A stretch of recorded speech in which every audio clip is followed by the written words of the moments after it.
Dan kembali lagi ya pembahasan kita terkait problematika penyelenggaraan haji dan umroh. Dan masih bersama kita narasumber yaitu Ustadz Irfan Syah Nasution selaku Kepala Seksi Haji dan Umroh di kantor Kemenak Langkat. Nah Madinah. Madinah ya, Kemenak Madinah maksudnya. Nah kita sudah melihat bahwa ongkos untuk ibadah haji itu meningkat. Ya, dan ini sangat berpengaruh terhadap kesanggupan jamaah. Nah, mohon komentar dan tanggapannya Ustadz ya. Apakah ada kemungkinan ongkos itu turun sehingga jamaah bisa ikut mendaftar ya, beramai-ramai mendaftar? Karena kalau seandainya terus naik ongkos ini bisa jadi kemungkinan banyak orang yang tidak jadi pergi haji malah pergi umroh. Ya, silakan Ustadz. Terima kasih Pak Farid. Ongkos haji ini dia menyangkut dengan kondisi di lapangan ya. Oke. Ya. Dengan kurs dolar atau kurs real Arab Saudi dengan rupiah Indonesianya itu terlalu jauh beda sehingga ongkos itu terasa berat sekali bagi kita. Karena satu rial sekarang lebih kurang 4.200 satu rial. 4.200 lebih kurang seperti itu. Jadi ongkos haji ini untuk tahun ke depan ini saya feeling dan perkiraan kita ini tidak akan kembali kepada ongkos tahun sebelumnya. Dia akan mungkin tetap ya, bahkan naik sedikit-sedikit bisa terjadi Pak Farid, tapi tidak signifikan lah seperti ini ya. Ini kan karena durasinya terlalu cepat, hanya beberapa bulan ini harus jamaah itu mempersiapkan menambah ongkosnya cukup signifikan lah, sehingga terasa berat. Nanti ke depan jamaah sudah wanti-wanti tentunya untuk menyiapkan kantongnya bagaimana untuk bisa menutupi ongkos haji yang 40 atau 50 juta rupiah. Dan tadi Pak, waktu pas saya tanya terkait pendaftaran itu DP-nya 25 juta ya Pak ya sekarang. Kemudian sampai nanti saya berangkat haji harus bayar berapa lagi Pak kira-kira? Ya DP ini sampai sekarang masih 25 juta rupiah.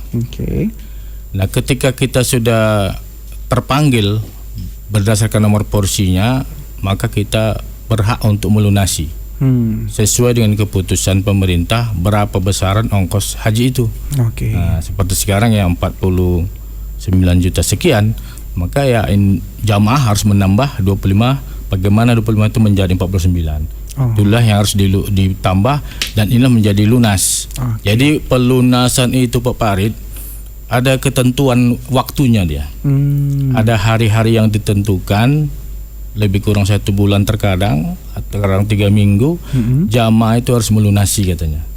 Walaupun kita Pak Farid sudah menanam DP atau di bank kita kasih uang, kita store ke bank syariah Indonesia atau ke bank mana, 50 juta sekalipun kita store di awal itu belum pelunasan namanya. Belum pelunasan. Dia masih dikatakan DP atau uang muka 25 juta. Nanti ketika lunas ya uang itu bisa digunakan. Nah, jadi pelunasan dia nantinya. Setelah lunas apa yang dilakukan oleh peserta haji tadi Pak?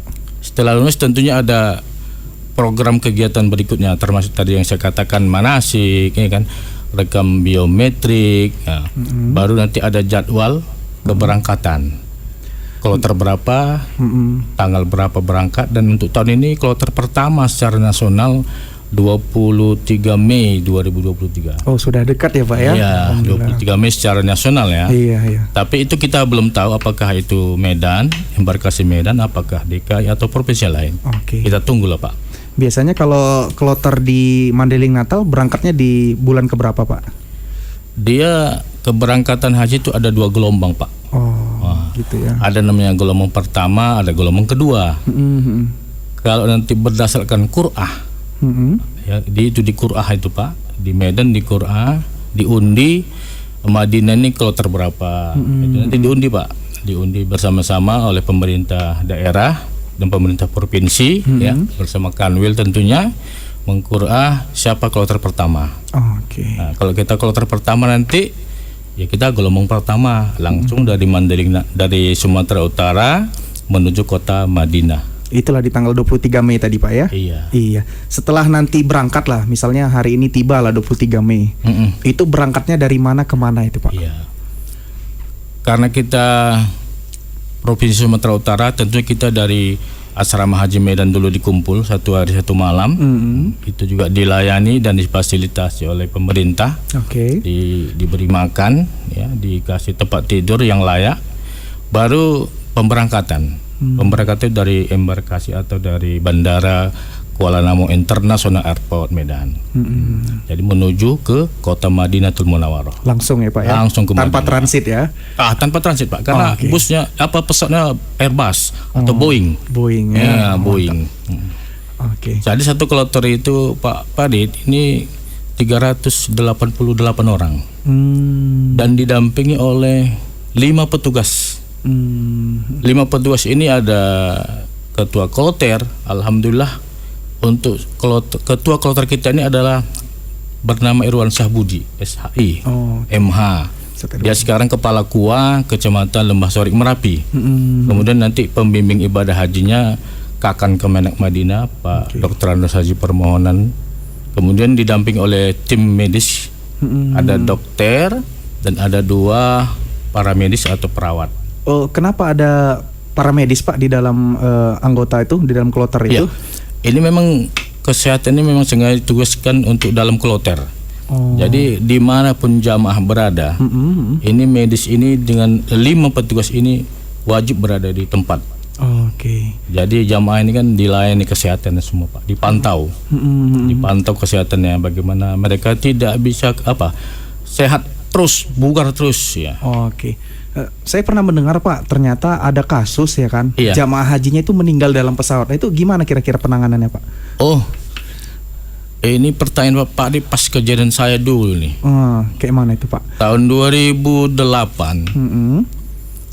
ketika pulang Pak Farid, ada jamaah kita ketika di bandara Mekah, Jeddah, mau pulang ke tanah air, memang sudah diperiksa dokter.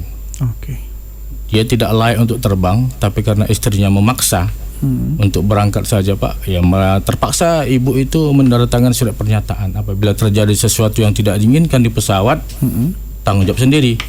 Jadi beliau tanda tangani, lalu berangkat naik pesawat terbang, lebih kurang Pak Farid. Memang betul perkiraan dokter itu 1 jam di udara Pak Farid, bapak itu meninggal dunia. Innalillahi. Yang namanya di pesawat Pak Farid, meninggal itu tidak dibaringkan, tidak digolekkan. Jadi posisi duduk Pak? Jadi posisi duduk tapi diikat dengan kain panjang atau selendang agar tidak bisa ke kiri ke kanan. Tetap duduk aja posisi, dan ini tidak boleh diberitahu kepada jamaah lainnya. Seperti itu. Ya, tidak boleh diberitahu. Jadi ketua kloter itu mengambil kebijakan dan sikap dengan dokter, jangan diberitahu kepada siapa-siapa saja. Agar tidak resah jamaah. Paham ya Pak ya. Kemudian nih Pak, setelah contoh tadi ya, sudah berangkat lah tadi kan, berbicara sampai berangkat tadi ya. Sampainya di Mekah itu para jamaah haji itu ngapain di sana? Apakah mereka bangun tenda atau langsung masuk hotel atau gimana Pak? Kalau jamaah haji secara internasional ya, termasuk jamaah haji Indonesia, semua fasilitas sudah disiapkan oleh pemerintah. Kalau dia di Madinah itu nanti selama lebih kurang 9 hari di Madinah, untuk mengerjakan sholat arba'in di Masjid Nabawi. Setelah selesai di Madinah, mereka akan pindah. Jadi bawa semua tas kopornya, semua tas, pindah ke Mekah. Pindah ke Mekah. Maka di Mekah juga sudah ada hotel yang sudah disiapkan. Itu berapa hari di Mekah Pak? Lebih kurang 25 hari. Berarti 13 tambah 25 tadi Pak? Iya, nanti kita ada di Arafah lagi Pak, 1 hari. Arafah, setelah itu ada lagi di Mina kita 4 hari. Jadi setelah kita di Mekah, kita mengerjakan haji dan sebagainya ya. Maka tanggal 8 itu jamaah itu secara serentak akan bergerak menuju Arafah untuk menunaikan ibadah haji. Puncak daripada ibadah haji hadir di pada Arafah. Jadi tanggal 9 itu harus semua hadir, yang sakit yang sehat harus hadir. Jadi yang sakit Pak Farid, walaupun dia berbaring di rumah sakit, dia diantar oleh ambulan, pakai ambulan dengan petugas kesehatan Indonesia untuk hadir di tanggal 9 Dzulhijjah itu. Dan kalau tidak hadir, hajinya tidak sah, Pak? Ya tidak sah. Jadi dihadirkan. Karena itulah puncak dari segala-galanya Itu ya. dari puncaknya. Oke. Al-Hajju Arafah katanya, Ustaz. Al-Hajju Arafah. Iya. Haji itu di Arafah. Haji itu di Arafah. Baru nanti kita ke Musdalifah, ke Mina. Di Mina itu tanggal 10 sampai tanggal 13. Jadi total keseluruhan rangkaian ibadah berapa hari, Pak? Maksimal 42 hari. 42 hari. Maksimal ya. Minimalnya? Ya bisa 40. Bisa 40. Oh, tergantung lihat situasi juga lah, Pak ya. Kadang zaman itu Pak Arid ada ngambil, ada yang napar awal, ada napar sani. Jadi jadwal kepulangan dan keberangkatan sudah ditetapkan itu Pak Arid. Oke. Tanggal berapa pulang, tanggal berapa pergi, ya tanggal berapa nanti tiba di tanah air dan sebagainya. Nah, ini menarik ini, Pak. Jadi pada saat kita berganti-ganti tempat di sana itu, Pak ya, dari Madinah ke Mekah, tentu kan pasti ada banyak masalah ataupun mungkin betul. ada cerita di sana nanti yang perlu Bapak ceritakan. Betul. Nah, untuk lebih jauh nanti cerita hal-hal menarik ini kita akan bahas lebih lanjut, tapi setelah jeda berikut ini. Baik. Bagi Anda atau keluarga Anda mengalami atau penyandang disabilitas, Anda dapat mengajukan alat bantu seperti kaki palsu, tangan palsu, tongkat, dan kursi roda, juga alat bantu dengar bagi penyandang disabilitas. Untuk mendapatkan permintaan alat bantu bagi disabilitas ini gratis, tidak dikenakan biaya apapun.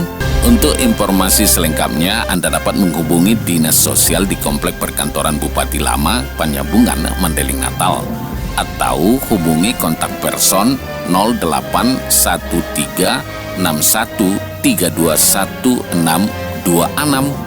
Pesan ini disampaikan oleh Dinas Sosial Kabupaten Mandailing Natal. Berjiwa sosial, ikhlas, tanggap, dan tuntas dalam pelayanan. Masih bersama kami ya di program siaran Ruang MUI di Radio Star Stasi Suara. Jadi kita masih membahas tentang problematika penyelenggaraan haji dan umroh. Dan menarik sekali ya, dari awal tadi pembahasan kita mulai dari definisi haji hingga pelaksanaannya, persyaratannya, dan ongkos-ongkosnya. Nah, ada hal menarik tentunya pada saat kita sudah berangkat haji, dan bagi orang yang belum pernah berangkat haji pasti dia pengen tahu nih Pak, cerita di sana seperti apa. Nah, mohon dijelaskan Ustadz, bagaimana kisah perjalanan haji pada saat di sana. Setiap orang Pak Farid ya, dan para pendengar Start FN, setiap orang punya pengalaman masing-masing nih Pak. Pengalaman masing-masing. Ada yang suka, ada yang duka, ada yang galau dan sebagainya, ada yang stres. Kalau selama di sana ya, pengalaman kita yang pernah sebagai petugas haji ya, ketika pindah hotel ini terkadang yang menjadi kendala. Kenapa itu Pak kalau pindah hotel? Ketika pindah hotel ini, tas koper itu Pak Farid, misalnya dari Madinah ke Mekah, ini jamaah haji di Madinah baru sampai saja baru 9 hari, tas koper sudah penuh. Masya Allah. Jadi mengangkat tas koper ini ke bus untuk menuju Mekah butuh tenaga ekstra. Terkadang yang belanja sudah tua-tua Pak Farid. Untuk melangkahkan kakinya saya payah dan berat. Tobang-tobang ya Pak. Tobang-tobang tuh. Jadi ditambah lagi tas koper sudah penuh. Terkadang ini Pak Farid memang tuntutan apa ini namanya, silua, oleh-oleh, untuk pahompu katanya, untuk pahompu, untuk boru anak dan sebagainya. Tapi memang oleh-oleh itu nggak bisa dibeli di akhir ibadah itu, di Arafah misalnya. Bisa Pak Farid. Bisa ya. Nah, kita bisa belanja di Mekah, karena kita pulang dari Mekah atau Jeddah. Gitu. Jadi dia sudah belanja di Mina habis-habisan, tasnya sudah penuh, di Mekah dibelanja lagi dah. Akhirnya jamaah menambah tas. Sementara dalam peraturan jamaah haji itu tidak boleh menambah tas selain tas yang ditetapkan oleh Garuda Indonesia. Jadi kadang kita kasihan sebagai petugas, dibantu ya kita bantu, tapi kadang iyalah namanya tua-tua ya, mereka nafsunya belanja dengan sebanyak-banyaknya. Apalagi nengok jenis kurma yang banyak ya Pak ya. Iya. Jenis kurma yang banyak dan sebagainya. Jadi pindah hotel itu memang kendala. Ketika kita nanti pindah ke Mekah, dari Madinah ke Mekah, masuk hotel lagi, nengok kamar lagi, terkadang kita susah mengeceknya, karena satu kamar itu kan Pak Farid berapa jumlah tempat tidur, begitulah jumlah jamaahnya. Oh, oke. Pernah kejadian Pak Farid, Gimana itu Pak? ada satu jamaah haji Madinah ini nggak dapat kamar, Masya Allah. di luar terus dia. Di mana ibu? Kenapa nggak masuk kamar? Nggak dapat tempat Pak. Kami cek Pak, survei kamar demi kamar, kami datangi dengan petugas kesehatan. Ternyata ada satu kamar yang berdusta jamaahnya. Kami tanya, berapa orang ini di sini kamar ini? 5 Pak. Kami hitung tempat tidurnya 6. Berarti ada satu lagi. Iya. Dia ingin lapang-lapang sendiri mungkin Pak Farid. Jadi cuman zolim jatuhnya Pak. zolim. Iya. Cukup zolim, jadi orang dijolimin ya. Iya. Apalagi udah tua-tua nggak dapat kamar, gimana gitu rasanya Pak ya. Iya. Oke. Ada cerita lain Pak terkait pelaksanaan haji? Ya, kalau cerita lain tentang tawaf juga ada itu Pak Farid. Kayak mana pada saat tawaf Pak? Tawaf ini kan memutari Ka'bah. Ya. Jadi sebelum tawaf itu jamaah haji itu ketika di luar Masjidil Haram atau di teras itu diingatkan, bagi jamaah yang mau ke kamar mandi silakan. Dia tidak mau, takut dia ditinggalkan. Jadi ikut saja. Udah nggak ada lagi yang ke kamar mandi untuk ke toilet, buang air kecil lah, bergerak masuk. Ikutlah tawaf. Itu berapa putaran itu Pak? 7 putaran. 7 putaran. 7 putaran. Sekali putaran ada 1 kilometer Pak? Nggak sampai. Nggak sampai ya? Nggak sampai. Dia 7 putaran. Dia memang perjalanannya memang pelan-pelan. Pelan-pelan. Tapi ketika dia ditawaf itu nanti tidak boleh gitu, itu batal wudu. Suci dari najis dan hadas. Kalau kita ketika tawaf batal wudu kita, memang terlalu sulit kita untuk kembali berwudu. Karena kamar mandi di Masjidil Haram itu di luar semuanya Pak Farid. Tidak ada di dalamnya. Paling kita nanti berwudu yang di dalam air jam-jam itulah kita wudukan. Ada situ keran air jam-jam itu ya kadang didudukkan jamaah untuk jadi wudu dia. Berapa jauh Pak perkiraan antara dari tawaf itu ke kamar mandi? Kalau jauhnya tidak jauh, tapi karena macet kepadatan manusia. Kepadatan manusia jadi lambat kita untuk ke kamar mandi. Ini satu lagi Pak, ada yang menarik Pak. Di hari ini Pak ya, di media sosial orang terkadang pergi haji itu hanya untuk pamer-pamer Pak, sekedar mendapatkan gelar. Bahkan ibadah hajinya itu digunakan dia untuk pamer di media sosial. Jadi sambil tawaf sambil live streaming misalnya, pamer-pamer dia sama saudaranya gitu. Itu gimana tanggapan Bapak? Kalau kita dari Kementerian Agama ketika manasik kita sampaikan ini Pak, kepada jamaah untuk ibadah tawaf sa'i tidak diperkenankan untuk selfie-selfie. Foto-foto sambil tawaf sambil megang handphone. Sementara tawaf itu ibadah. Dia harus membaca kalimat-kalimat thayyibah atau doa-doa yang baik untuk dirinya sendiri dan keluarganya, tapi dia mengabaikan. Dia lebih mengutamakan selfie untuk dikirim ke Medan, kemana, ke familinya, selfie, live streaming dan sebagainya. Ini dilarang. Kalau mau selfie di luar ibadah, di luar ibadah silakan foto. Pak, karena kita sudah di penghujung acara, silahkan berikan closing statement Pak untuk siaran kita. Terima kasih. Sebagai pesan dari kami dari Kementerian Agama Kabupaten Mandailing Natal khusus masalah ibadah haji, tentunya kita untuk bersabar kepada Bapak dan Ibu jamaah untuk siap-siap melunasi ongkos haji. Sampai sekarang ketetapan dari pemerintah tentang kapan pembayaran ongkos haji ini atau pelunasannya ini belum ada ketetapannya. Kita tetap menunggu dan kita tetap belajar manasik ya, baik dia mandiri maupun secara berjamaah, dan kita tetap menjaga kesehatannya agar kita nanti bugar ya, sehat-sehat ketika nanti keberangkatan tiba masanya. Baik Pak, terima kasih. Itulah tadi closing statement dari Pak Irfansyah. Terima kasih sudah mau hadir Pak di program siaran Ruang MUI. Mudah-mudahan kita bisa berjumpa lagi di lain kesempatan ya Pak ya. Insya Allah. Itu saja pendengar sekalian ya, Radio Star FM. Kami dari Majelis Ulama Indonesia Kabupaten Mandailing Natal, segenap seluruh pengurus mengucapkan mohon maaf lahir dan batin karena kita sudah mau memasuki bulan Ramadan. Jadi kalau ada hilaf salah mohon dimaafkan. Saya Farid pamit undur diri. Terima kasih atas kesempatannya. Wabillahi taufiq wal hidayah. Assalamualaikum warahmatullahi wabarakatuh.